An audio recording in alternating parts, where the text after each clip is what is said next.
Hello and welcome to the Exchange Podcast. I am your host, Brian Dozier, and with me as always are my two co-hosts, Daniel Wood, and from Footchart.com, David Conrad. What's up, guys? Sky. What? It's a joke. Well, No, this is a great start. No, it's not a joke at all, Conrad. I'd just like to say, to quote Magneto from the X-Men arcade game, "Welcome to die." Oh yes. That wasn't Magneto, was it? I thought Yes, that was. it was Magneto, Mystique, wasn't it? I thought it was No. Mystique. It was Magneto. He man. busts out of a waterfall or something, and he says, "Welcome to die." Yeah, it's been a long time since I played that game. I remember that line though. Everybody does, because it was awesome. Well, that's a topic for another day. But today, what we're going to talk about is, well, since it's the beginning of the year, we want to say Happy New Year, everybody, although it's kind of, towards the end of January. So we're a little late on that. But we hope everybody had a good New Year. And, of course, right now it is Oscar season. The Oscar nominations just recently came out. And so what we thought we would do today was kind of go through at least... So, okay, let me set this up better because this is not a good setup. So every year I see probably roughly 20 to 30 movies a year. A couple years back I started ranking the movies in order of how I like them or whatever. Not necessarily which one is the best one, but just kind of which one I liked more than others. So what we thought we would do today was kind of go through my list for last year, 2015, and just talk about each one that we just saw. Not all of us saw all of them, so some of them will go a little bit quicker than others. But the ones that we did see, I'm sure will be some lively discussion. I should say that the idea of this list is that I only rank movies that I saw in theaters. So you'll notice as we go through the list, there are a couple movies that are missing from this list that came out last year that were very big. I just didn't see them in theaters. I might have seen them later in the home or wherever else, but I didn't see them in theaters, so I didn't rank them. And the reason that is because I think that going to the movie theater is a different experience than seeing a movie in your own home, and I just kind of prefer that experience. So that's why I only rank the movies that I saw in theaters. I have a word for that because I agree completely. Even if I really like a movie, I'm probably going to like it more if I see it on the big screen. And I've had the experience many times because I live in Austin, where we have a classic theater that every summer does like a classic movie series. So I see movies that I've known and loved for years, like The Sound of Music, and then I go and get to see that on the big screen, and I wind up liking it even more than I ever did before. And I call it the big screen bump. That makes sense. Yeah, that's a good name for it. Yeah, and I think it's like that because movies are made to be seen obviously on those giant screens. That's why they're movies. And a not good television director, shows. yeah, I mean, a good director will use that space. Will know that the director has that space and will use it. Yes. And I also feel like going to the movies, even though sometimes you can get into a crowd that's kind of annoying, people talking around you or whatever, the vibe that you can get from the crowd sometimes plays into the emotions that you feel during watching a movie. That's kind of how it feels for me. I'd say especially because I'm not big at going to the movie theater, and I don't think it changes my experience very much, but going to see comedies and sort of the infectious laughter, the way it gets contagious. Yeah, sure. I think that seeing a comedy in a big theater with a lot of people in it, I think. Sure. Yeah, definitely, for sure. And there are a few comedies on this list, so without further ado, let's go ahead and let's talk about the list. So there are 25 movies here. Like I said, we might kind of skip over a few. Not really skip. We'll mention them, but we'll kind of only kind of talk about them a little bit because some of them really don't deserve anything other than a line maybe about them. Okay, so at number 25, we have Chappie. RoboCop meets Short Circuit. Yes. So this was the third movie that what was his name? Neil Blomkamp. Yes, Neil Blomkamp. So he did District 9, which is a really good film. Elysium, which was okay. Terrible. Yeah, it was okay. It wasn't that bad. And then he did this one, which is Chappie. And all of his films kind of deal with some kind of I don't know, AI or aliens or something along that lines. That kind of interacts with South Africa because he's South African, so it's all South African stuff. But yeah, so basically, the only thing I had to say about this film was that it was visually appealing, but it was the acting in it was so bad that it just ruined what mediocre story that there was. So. I'll ask you a question about this. Do you care one way or the other about whether he successfully gets to carry on the Alien franchise? Because that's something he wants to do. You know, District 9, I really liked District 9. I thought that was really good. I thought he did a really good job with that. And that's there's aliens in that film, so I don't know. It can't be any worse than Prometheus. So, yes, maybe. I don't know. I think I would like to see him get a shot at it and maybe see what he can do with it. I mean, he can't do, like I said, he can't do any worse than Prometheus.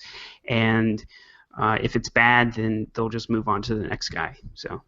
That's kind of what I feel about. I think yes, maybe, I don't know, is a lot of people's feeling on that. So yeah. Well, I don't even think they should be continuing the Alien franchise.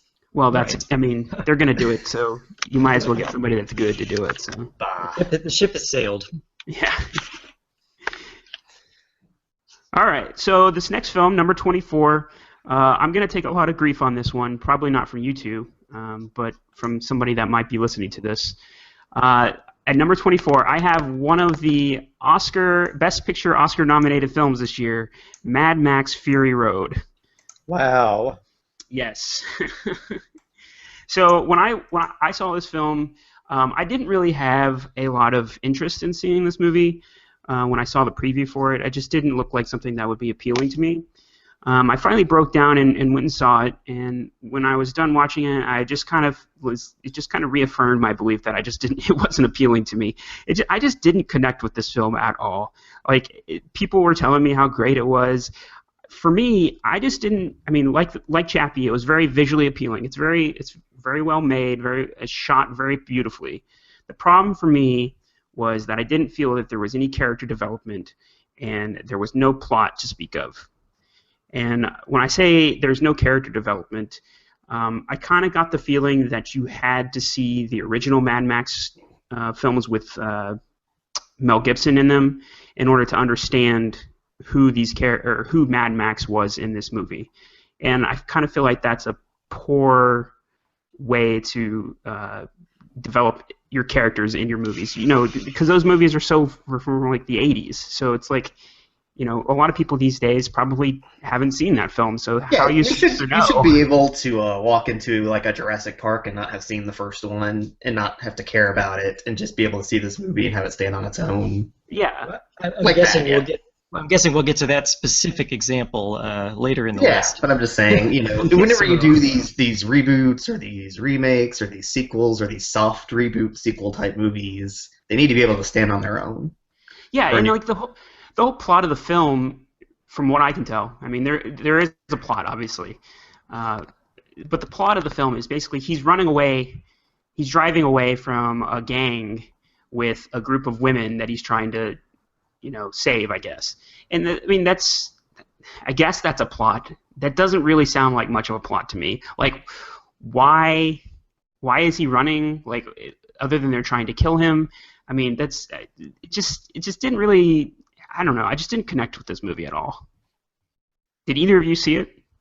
I haven't seen it. I must admit I did not. I've seen most of the Best Picture nominees, but I didn't see this one. Why not? Well, it's because I'm not interested in this kind of movie.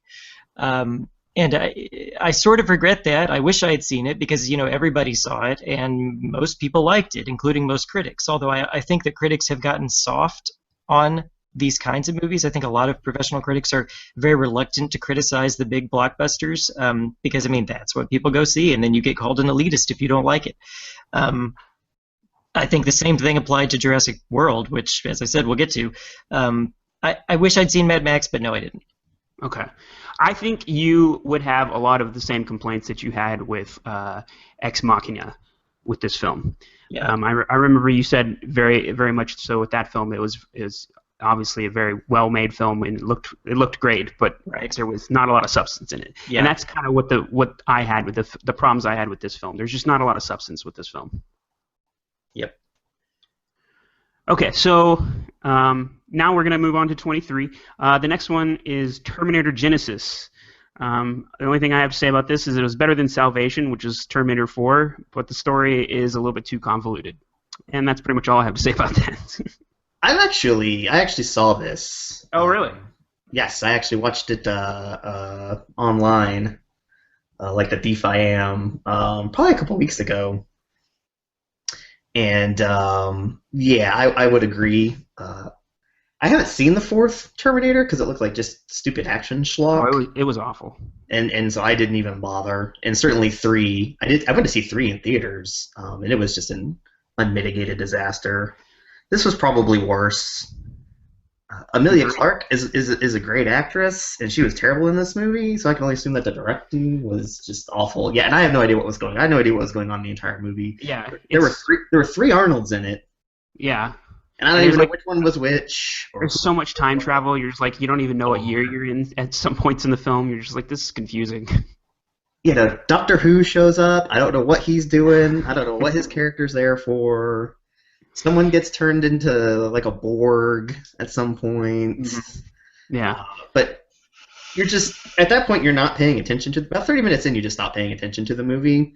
And it makes it really hard to follow the plot when all of the characters are so boring that you're just not invested in it at all. And you can't have a convoluted plot that's boring because you have to be paying attention to the movie. Well, and then like, you know, they're talking about making another one, and it's just like, stop making these films. The first two were so perfect.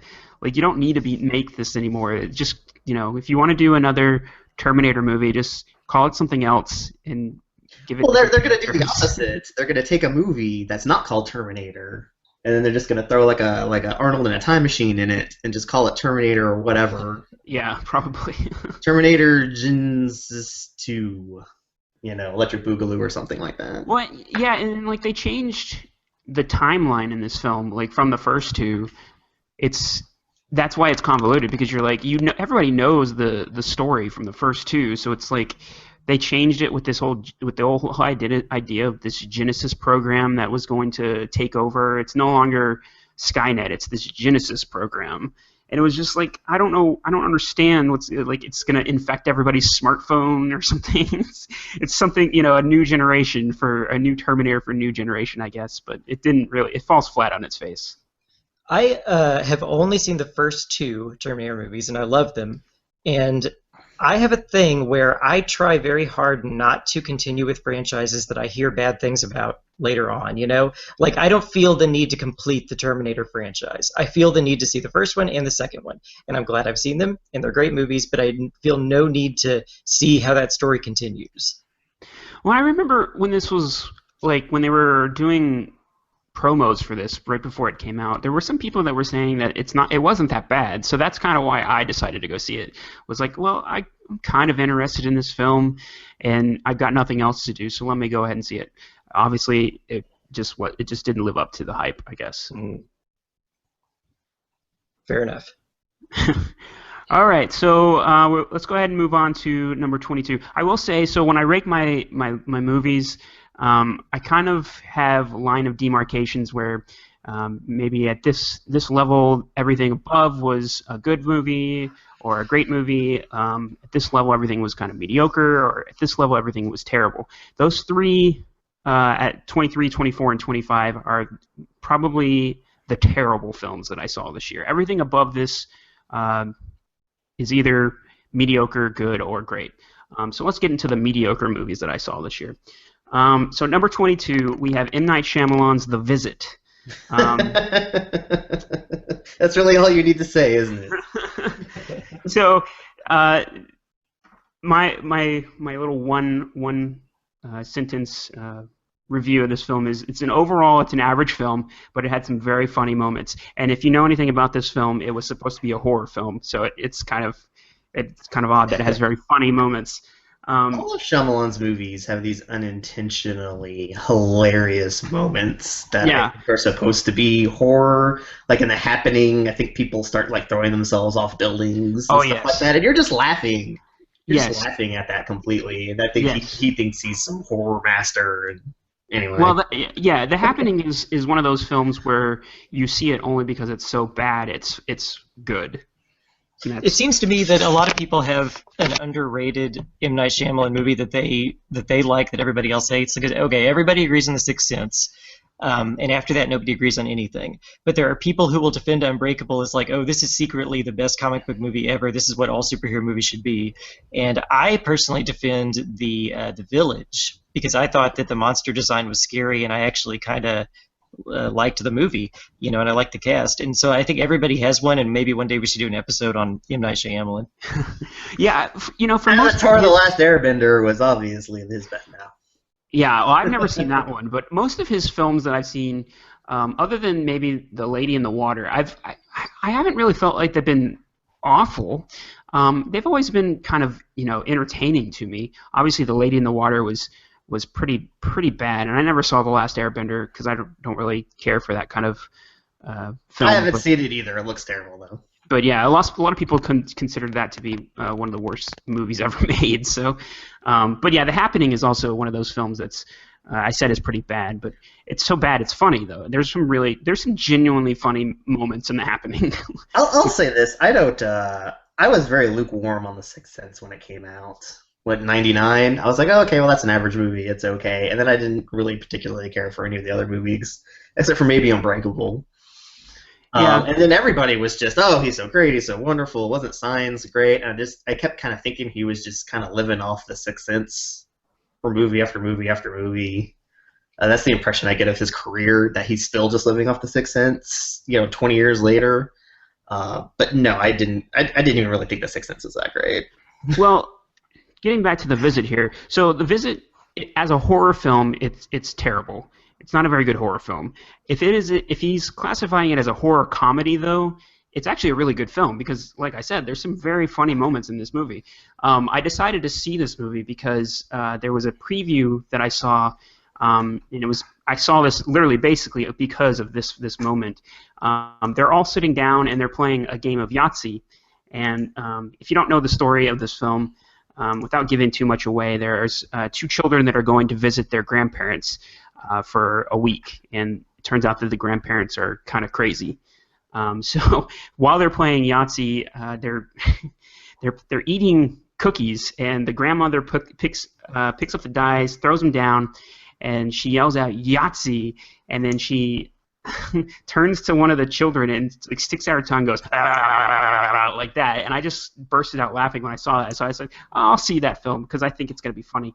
And that whole entire scene of them playing Yahtzee is actually very, very funny. So if you want to see a good horror comedy, I would definitely suggest you see this film. But was it supposed to be funny? I don't Yahtzee know. scene? Yeah, I don't know. I feel like that's an important question to get an That's the answer thing. to. That's why I have the film ranked so low, is because I don't know whether or not it's supposed to be a horror film or a horror comedy. And if it's a horror comedy, I would probably have it ranked a little bit higher, but it's just you just don't know. So Yeah. but maybe that's the twist in this film, all of his films had twists, and his twist for this is you just can't tell what kind of film it's supposed to be. Yeah. Okay, so let's go ahead and move on to number 21. I might take a little bit grief on this one as well. At 21, I have Mockingjay Part 2. I know both of you don't really care for the Hunger Games movies. Is that correct? Well, I have a lot to say about this, and Okay. Daniel has a lot of entirely different things to say about this because I believe, Daniel, you've read the books. I have, yes. Okay, I have not read the books, and I was so lost throughout the first three movies. I did not know what was going on, why any of this is happening, where anything is, and all that did was make me focus on how confused I was. By the time of Mockingjay Part 2, I had kind of gotten my head around what is even happening, and therefore it was my favorite of the Hunger Games movies, but that's not saying a lot. Yeah, I would agree that it's definitely the best of the Hunger Game movies, but it's just, I don't know, the movies just seem boring to me. They're just like not. Yes. They don't like the books. I've read the books as well, and the books kind of grip you, and you're just kind of like, oh, what's going to happen next? What's going to happen next? And you don't ever get that feeling with these films. You're just kind of just like, okay, I guess that happened. Well, I mean, the thing about the books is that they're competent books, and the tension is that, you know, this person who you like might have to kill someone that she likes and that the audience likes to survive. And then, of course, you find out that she never ends up having to do that. And so all the tension is sort of gone. And I think that's the difference between this being like a teen book and an adult book. The problem with the movies is that they're not even movies. They're like products that this movie studio made to appeal to 13-year-old girls. I mean, I have a hard time even considering these to be movies. Well, they just kind of hit the Cliff Notes plot points of the thing, and Jennifer Lawrence looks sad all the time, and the hunky guy takes off his shirt, and you don't need to know what's going on because the movie is made to get, you know, a bunch of preteen and teen girls to spend a bunch of money on it, and, you know, the plot and all that stuff, world building, which is, I think, what movies like this have to do. Screw that. Jennifer Lawrence is a great actress, but in these films, she's just kind of mediocre. She's just kind of okay. I don't know that she's really giving her all in these films because they're not that great of a performance. I didn't feel as well. Yeah, and there were some people who I thought did really stand out. Like, I think Jenna Malone stood out in these movies, in the two that she was in. She's really not in the third one, but she's in the fourth one and the second one. And she was like a revelation. I was like, who is that? Jenna Malone, you know? But yeah, Jennifer Lawrence is kind of there.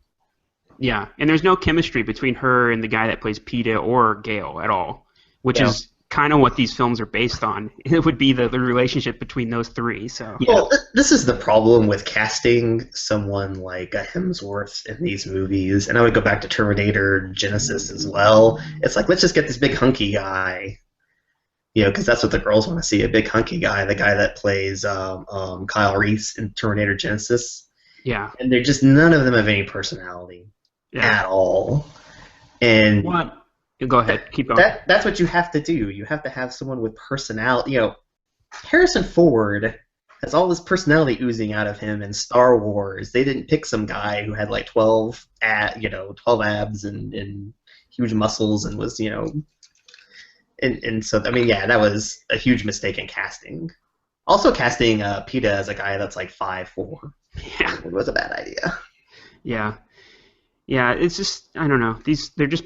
They're mediocre is the best you could say about this film. And this is what I would say too. Like, if you watch the Harry Potter movies without reading the books, none of those movies would make any damn sense, and they made the exact same mistake with these movies. Which is why I like the first two Harry Potter movies the best. I have read the Harry Potter books, but even I am like, what was happening again in this fourth movie? I don't really remember, you know. So yeah, I agree. Yeah.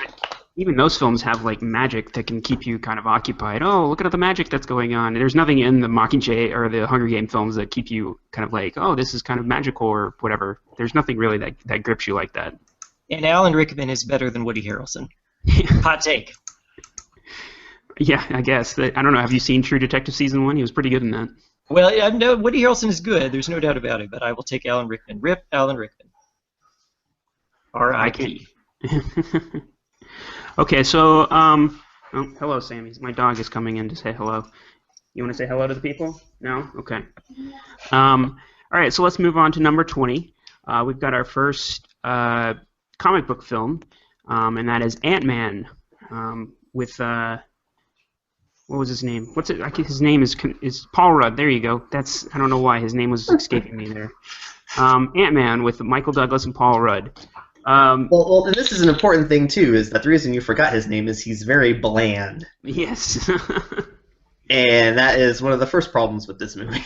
Yeah, it is. It's, I don't know. It's when I saw. I feel like I heard they were going to make an Ant-Man film back when I was in college, back in like 2007.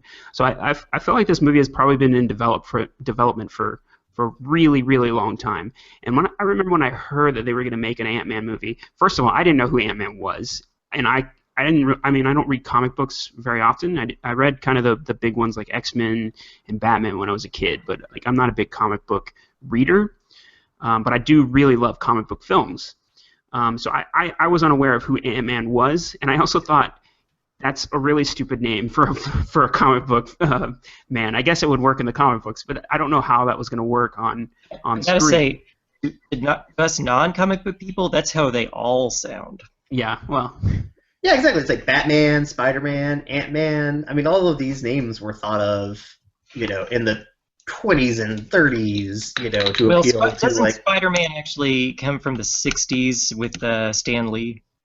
Yeah, Spider-Man's a little later, but I mean, it's all at a more innocent time to appeal to little kids that are stupid.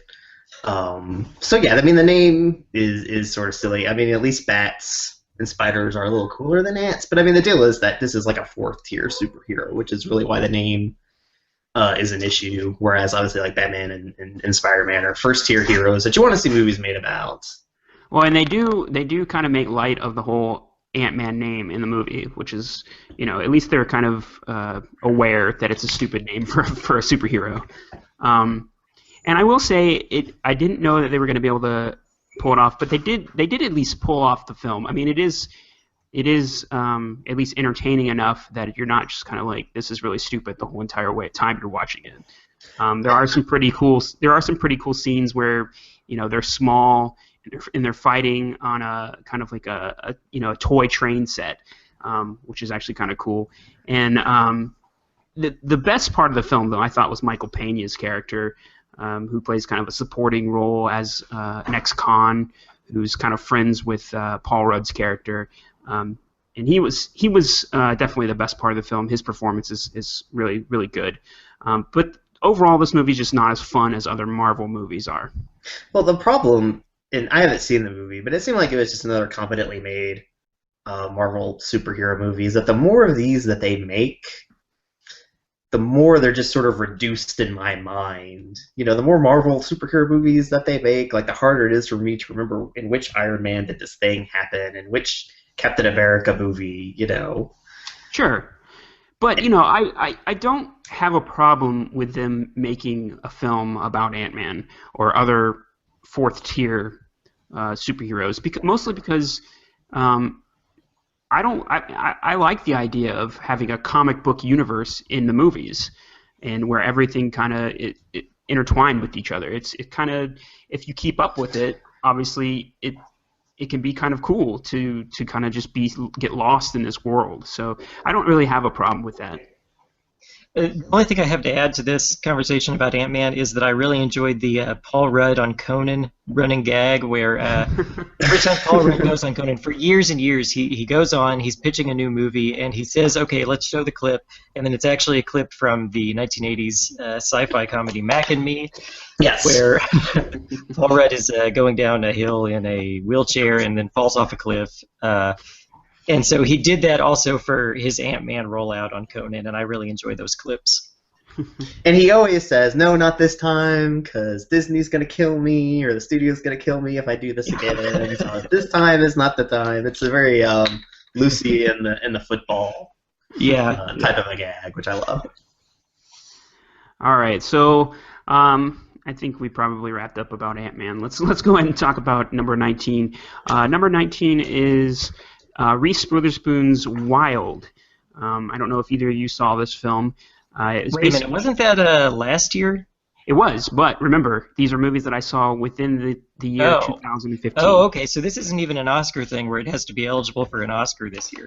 No, it's... No, because Birdman's on the list. Okay. Yeah. Carry on. So if I saw this film in 2015 in theaters, it's on the list. Gotcha. And most of the time these films coincide with the year that they released, but when it comes to Oscar films at the end of the year, they kind of start releasing them in limited release sometimes, and you can't actually get a chance to see them if you're not a critic like you. You can't get a chance to see them until much later after the fact. So that's why there might be some things from 2014 on this list. But yes, so Wild. If you don't know this film, Reese Witherspoon, it's about a woman named Cheryl Strays. It's based on a book that she wrote, and it's basically Reese Witherspoon carrying the film by herself. walking up and down the Pacific Coast Trail. Carrying the film by herself as though it was a 100-pound hiking bag. Yeah, exactly. It's a very well-made movie. It's a cool story, but I kind of felt like it kind of went in circles. It just kind of like, okay, after a while you're just like, all right, well she's still just kind of walking and trying to kind of find herself. I kind of getting a little bored here. Let's move along. Let's move along. So I just kind of felt like towards the end I was like, all right, let's just get this over with. Kind of got that feeling. But the beginning of it, I kind of was, I thought it was pretty good. But I don't really have much else to say about that film.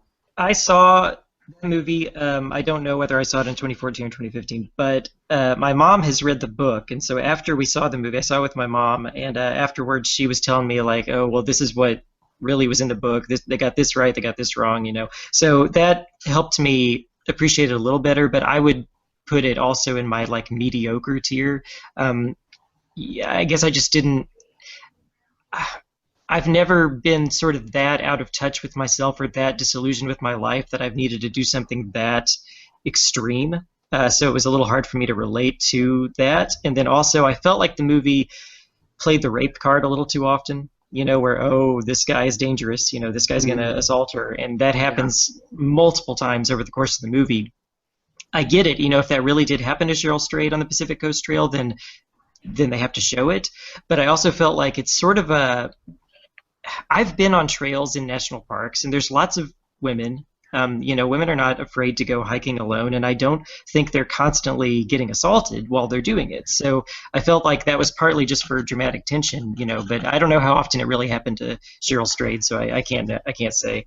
Yeah, I mean, they probably took liberties with the story, obviously, as they do with all films. It is Hollywood as well. Yeah. I did not even know this movie existed. Well, there you go. There you go. All right, so let's move on to number 18. At number 18 is also a film that came out in 2014, but I didn't see till 2015. It is Foxcatcher.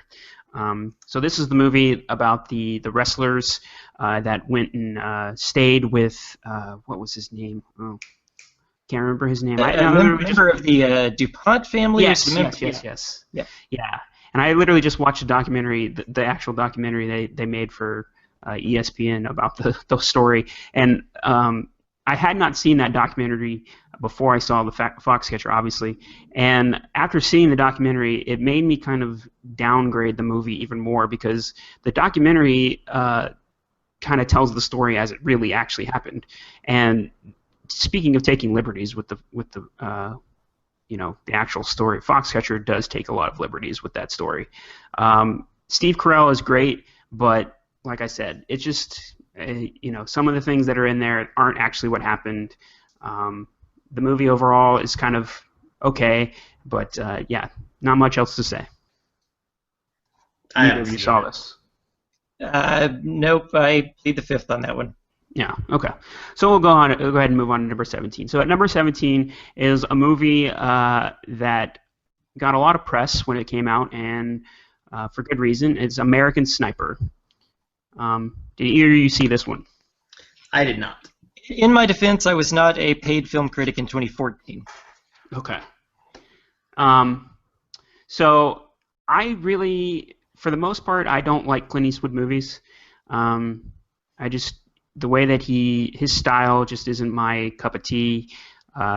Especially Gran Torino. Yeah, they tend to have bad acting, but Gran Torino obviously had really bad acting from the children. There wasn't really any bad acting in this film. Bradley Cooper was really good. I've never read the book, so I don't really know much about. Obviously, the guy was from the area that I'm in right now, DFW, but I don't really know much about the story other than what I saw in the film. The movie is a little heavy-handed with the hero worshiping. They make the guy out to be kind of like huge hero, but I don't know. It depends on, I guess, your feelings on the military and what you really feel about that, whether or not you think he's a big hero or not. Not much else to say. I actually like Eastwood movies, even though he really doesn't seem super concerned with having a particular type of style or doing more than one take when the acting isn't very good or anything like that. Yeah, that's my big problem. Is like, But yeah, I like the fact that he's a very hands-off director. I like directors like that. Gran Torino was probably my favorite movie the year it came out. see, that's crazy to me. I just don't understand that. The acting from the children in that film is just so bad. Oh yeah, but I mean it doesn't matter. They're children. They're children actors. I'm fine with that. And I haven't seen American Sniper. I know it was sort of this excuse to have this wider political conversation, which anytime you have a movie that becomes sort of this thing that sort of transcends what it is, and if you like it, then you're for this, or if you hate it, you're this kind of a person, and you just have to ignore all of that because it's a movie, and I feel like that's just ruining it. And you just have to see it yourself and come up with your opinion as to whether it was good or bad or what it was trying to say. And people have different opinions, and there are no right, and there is no wrong for the most part.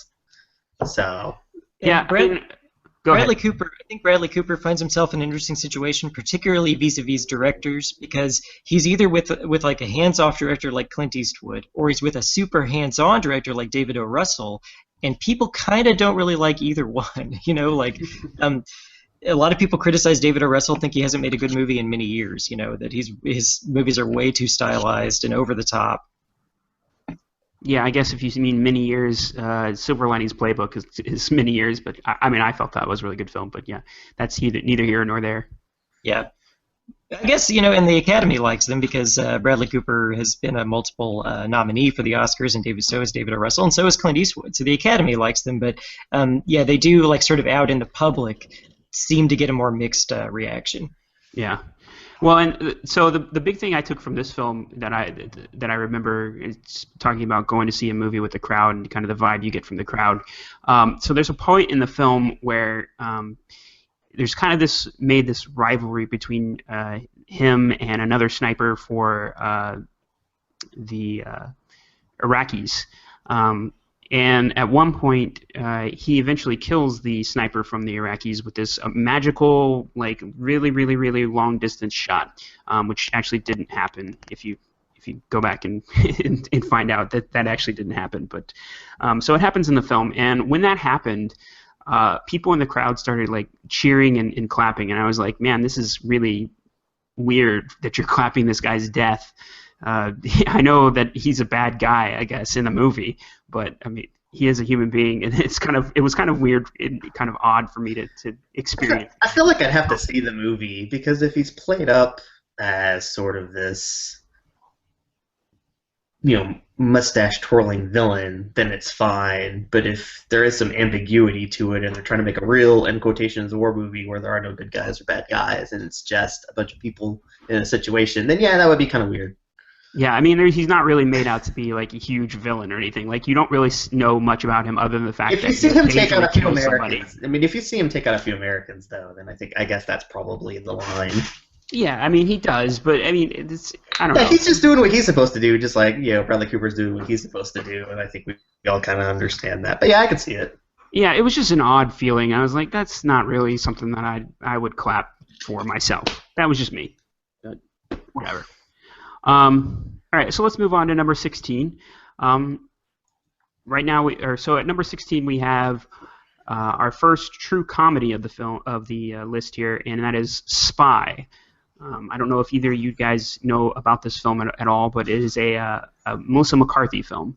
Yeah, my grandmother saw it. I did not. Okay. My grandmother saw it and really, really enjoyed it. Yes. Well, I actually would say that it actually was a good movie. So, Bridesmaids was the very first really big film from Melissa McCarthy, and I thought she was really funny in that. But everything that she's done since that, she's kind of just played the same character, which is kind of like this obnoxious person, and it's just kind of, I don't know, it just rubs me the wrong way. And I feel like this is the first film that she played a character that wasn't obnoxious, and she was really good in it, and I actually really liked it.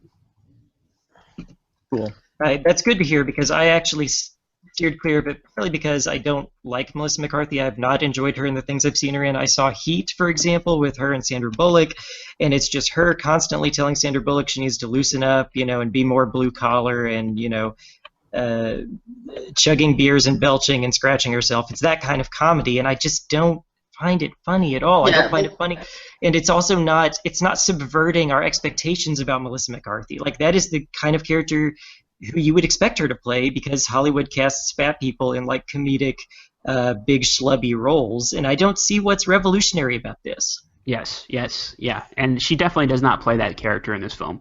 And I would suggest if you want to see a good good comedy, you should check out Spy. Of course, it's still you don't expect this unattractive fat woman to be a spy. You expect spies to be like Angelina Jolie.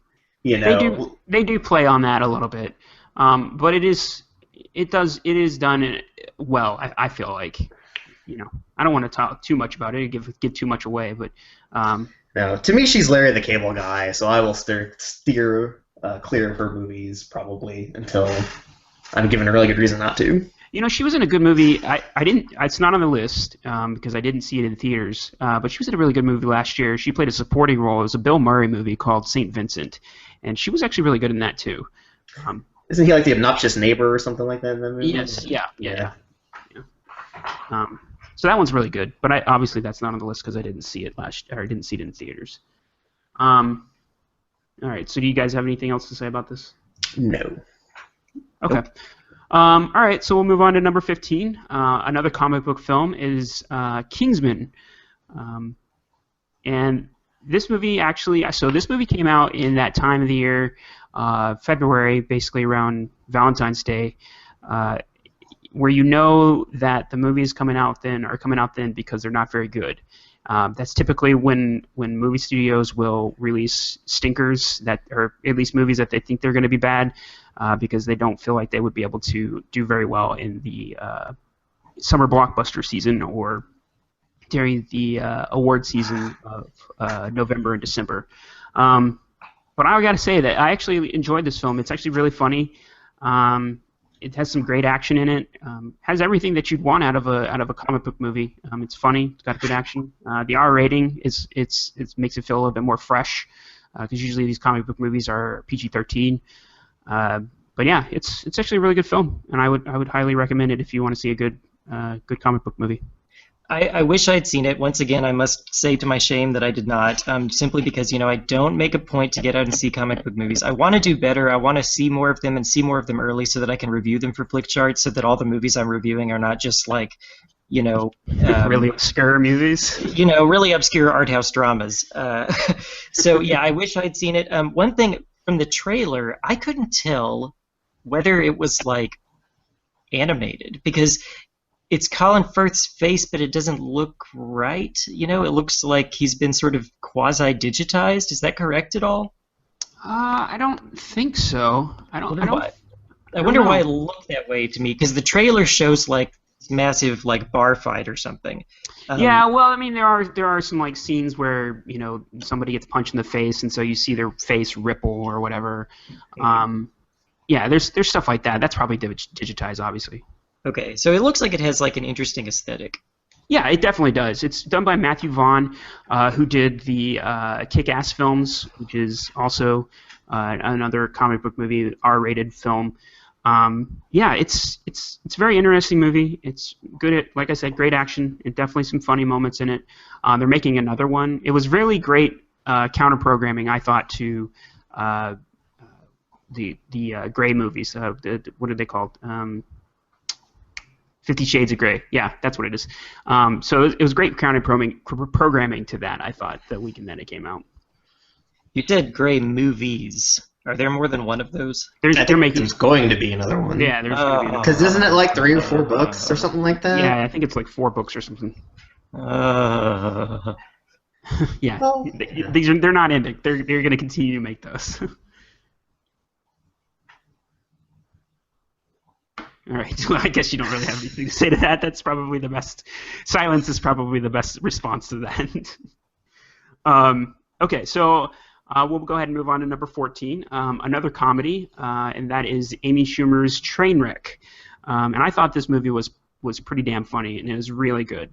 And it's nice to see a female comic other than Melissa McCarthy have Yes. a starring role. And I don't know if either of you guys saw it, but it was a really good film. You should definitely see it. She seems like Melissa McCarthy seems like the poor man's Amy Schumer. Yeah, I could see that. Yeah, definitely. Like Yeah. what people say Melissa McCarthy is doing is actually what Amy Schumer is doing. It's Yeah. the way it seems to me. Yeah, well, and, like Schumer definitely has some kind of obnoxiousness to her, but it's more I guess it's done better. She's more like owning it. Like It's that's what smart. people want. Like that she's really owning it and like really sort of reclaiming obnoxiousness, Yes. in a new setting. Yeah, it's definitely smarter. Yeah, I thought that Schumer and Bill Hader had really good chemistry in this film. There's also Colin Quinn plays Amy Schumer's dad in this film, and he was really good in it. There's one scene in particular. One of the best Twitter follows, by the way, is Colin Quinn. Oh, really? Yeah. Oh. There's definitely a scene between them two that will make you tear up a little bit.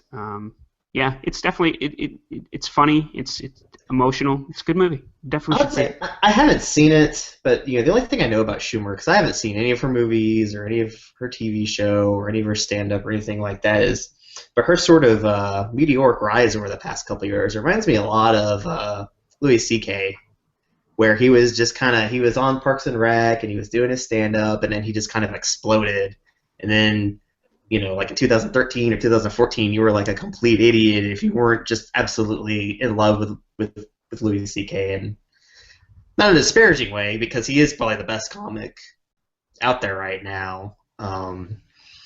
And so that kind of tempted me to see this movie because it seemed like she was the new Louis C.K. and they were right about him, but I haven't gotten around to it yet. It didn't look like it would appeal to me. Yeah, As a movie. Knowing your taste, I don't know that it would appeal to you. But it is fresh, though, to see someone like Schumer come out and have something like this. And she wrote the film, so I don't know. For me, there are too many people I feel that say that female comics aren't funny, because I know there are definitely a handful, or off the top of my head, Isn't that a are stereotype funny. that's sort of pretty much been maybe like 10 years ago, but I feel like Yeah. that's kind of like gone now. Everybody loves Tina Fey, everybody loves Amy Schumer, everybody loves Amy Poehler. I feel like that whole thing has just kind of been Yeah, but debunked. there's still people today that are saying that, and it doesn't make sense to me. I'm like, and I would say to those people, go see Trainwreck because it is funny, and if you don't think it's funny, then there's something wrong with you. Now, I do know that Amy Schumer's run into a lot of, oh, you wrote this really funny movie. Okay, well, what attractive person are we going to put in here? And she's like, no, it's me. I wrote this movie for me. I know she's run into a lot of, what really skinny, attractive actress that probably doesn't have any sort of comedic chops or timing or anything that will ruin this movie are we going to put in here? Yeah. I know she's run into a lot of that, which is really silly. Yeah, yeah, and her television show on Comedy Central is also pretty funny. So I like Amy Schumer. I'm definitely looking forward to seeing more stuff from her in the future. Okay, so we'll go ahead and move on to the next one. At 13, we have at 13 we have Spectre, the James Bond film. David, I know you are a huge James Bond fan, so I'm going to let you go ahead and talk about this first. Oh, really? Okay, yes, I am a huge James Bond fan, and I like this movie. I prefer the older ones. I mostly prefer older movies anyway, but I grew up on Sean Connery and Roger Moore, and this movie to me felt like a bit of a callback to those, and that's why I liked it. I'm not saying it was a good movie. It definitely has flaws. There is a lot of like Scooby Gang like running around by Q and M and Moneypenny that just doesn't need to be there and is just silly. And Christoph Waltz is also just silly. But big bombastic James Bond bad guys are sort of supposed to be that way. They're supposed to have these mountain retreats, that James Bond goes into and blows up. Spoiler alert, that's exactly what James Bond does in Spectre. So if you like old James Bond movies, I don't see why you wouldn't like Spectre.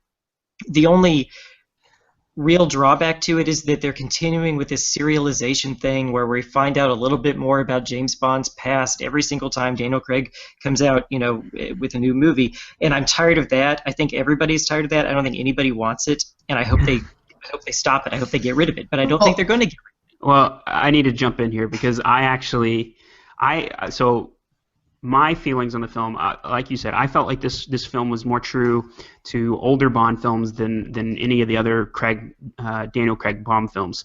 But I would say that I like the idea of tying in. I like the serialization. I like, the continuing the story a little bit in each Bond film in all of Daniel Craig's films.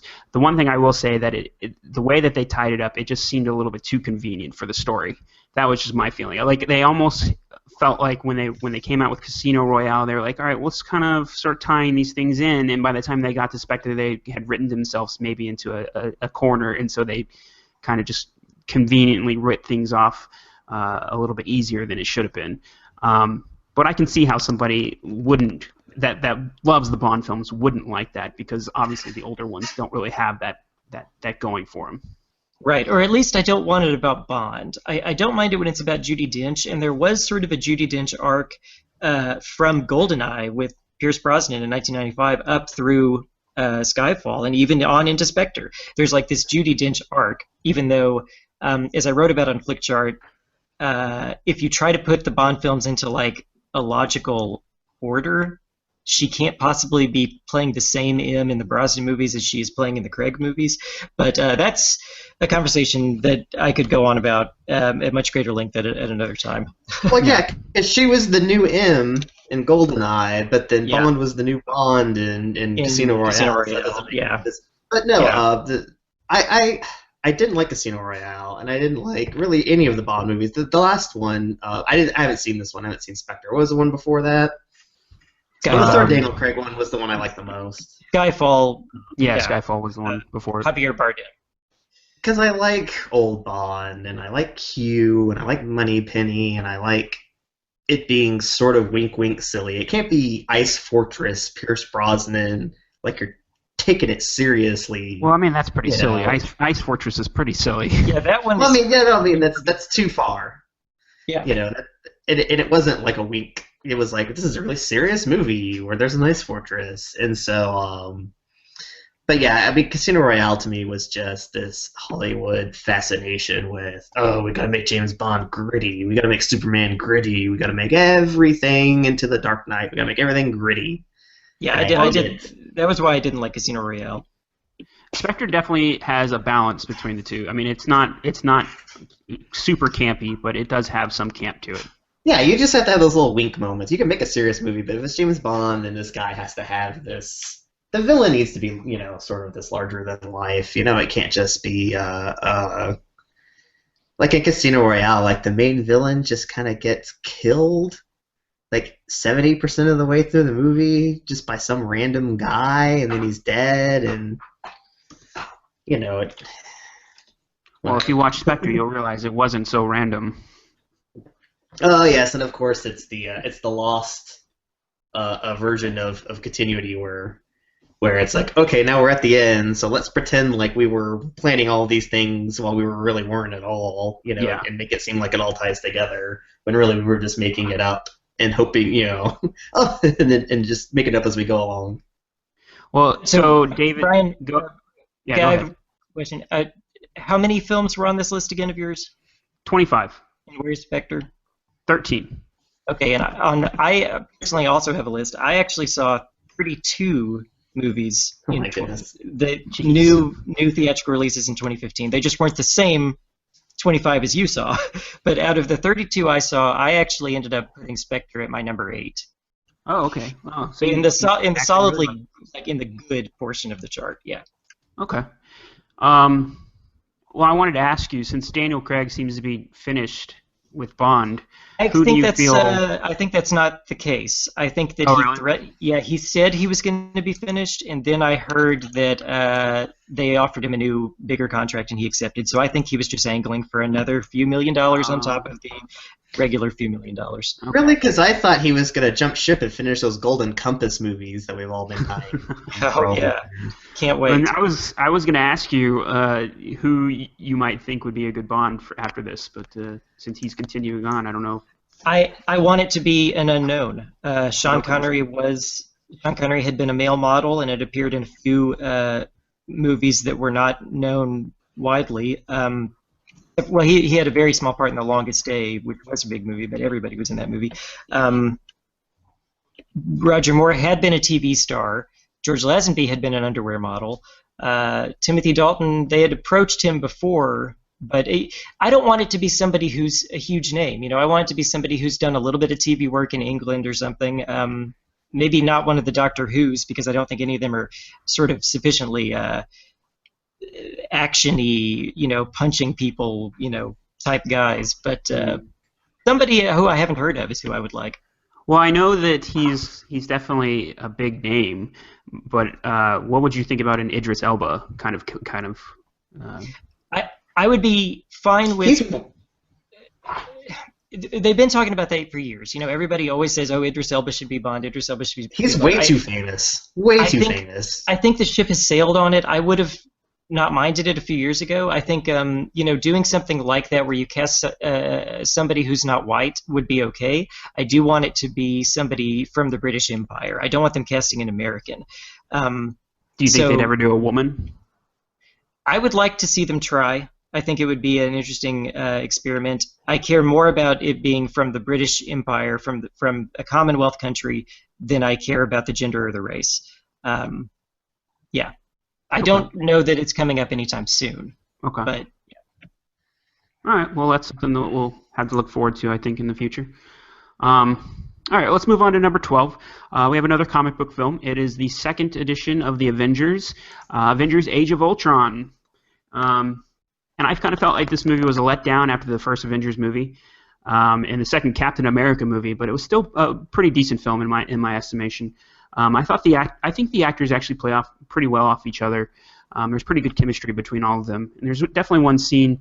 I don't know if either of you saw. I know David, you didn't see the film. I don't know if you saw it, Daniel. There's one scene of the movie where they're all kind of sitting around, kind of just having a drink and just kind of talking and trying to pick up Thor's hammer. And it was actually a really good scene.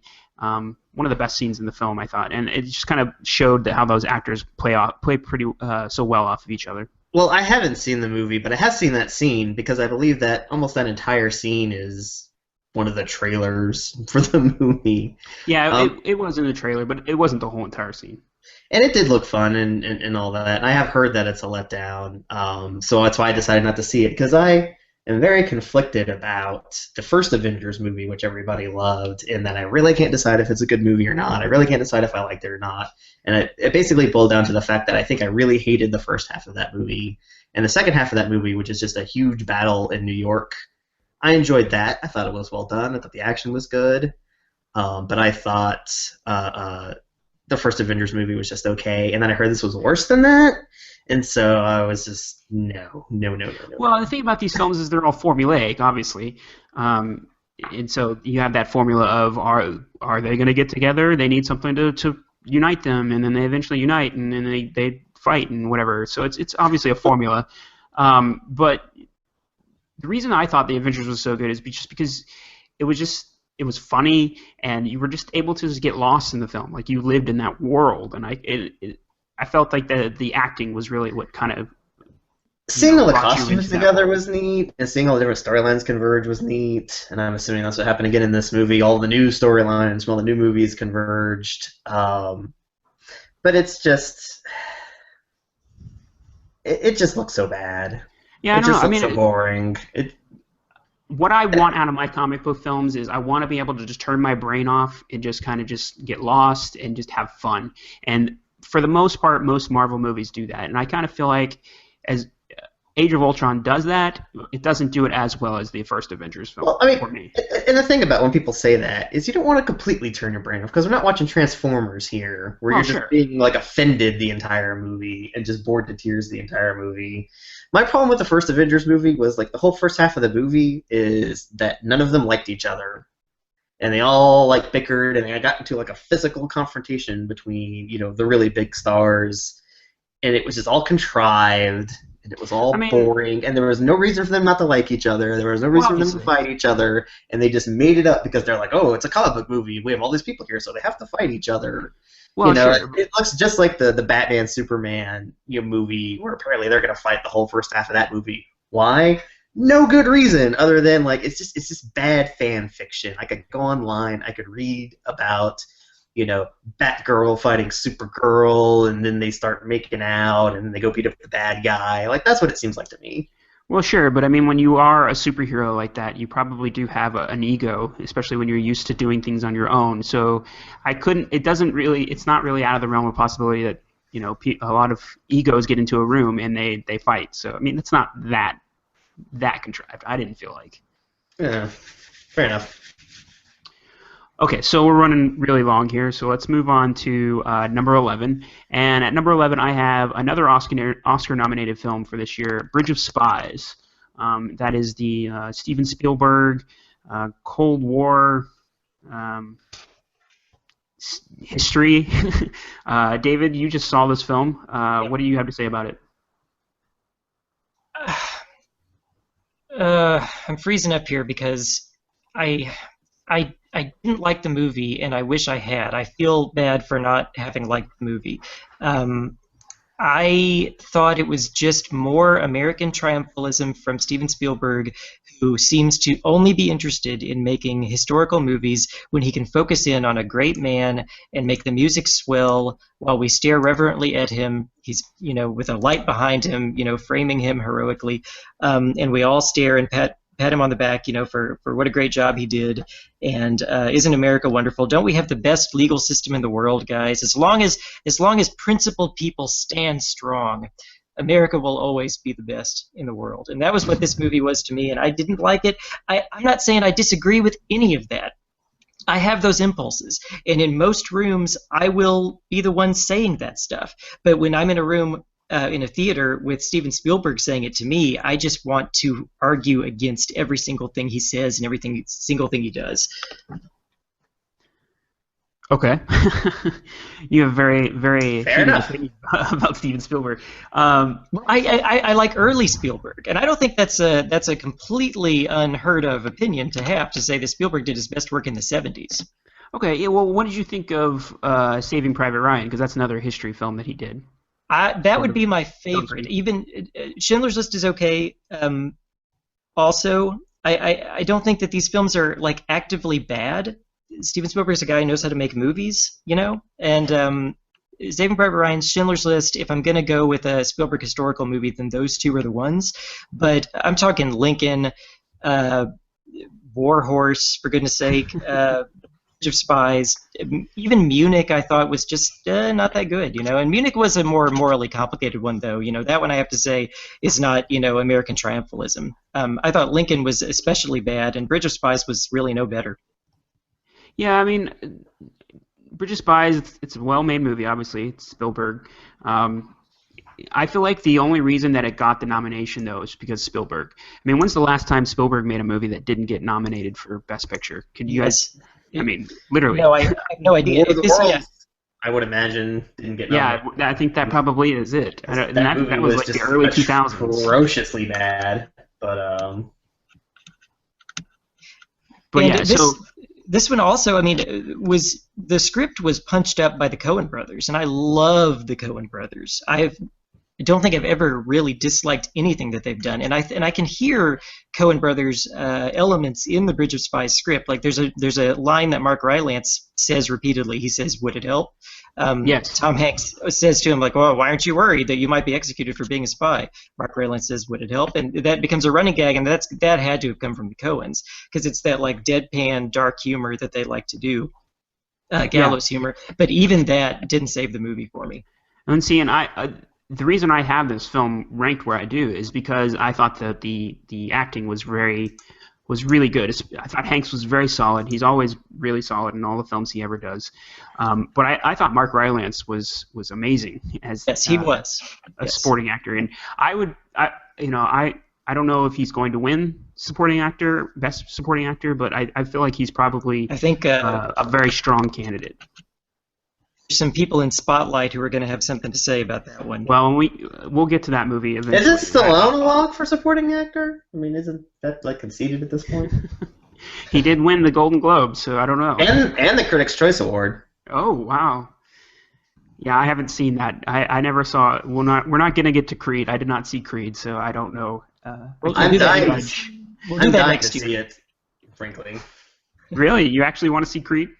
I love the 2006 Rocky Balboa movie. I Really? really liked it, and I really like the original Rocky a lot. So, Yeah, I don't know. Boxing movies just aren't my thing. I don't really like them. well, that's the deal is that the original Rocky, not to diverge too much, the original Rocky and the 2006 movie were not really about boxing, and then the ones that are really bad are about boxing.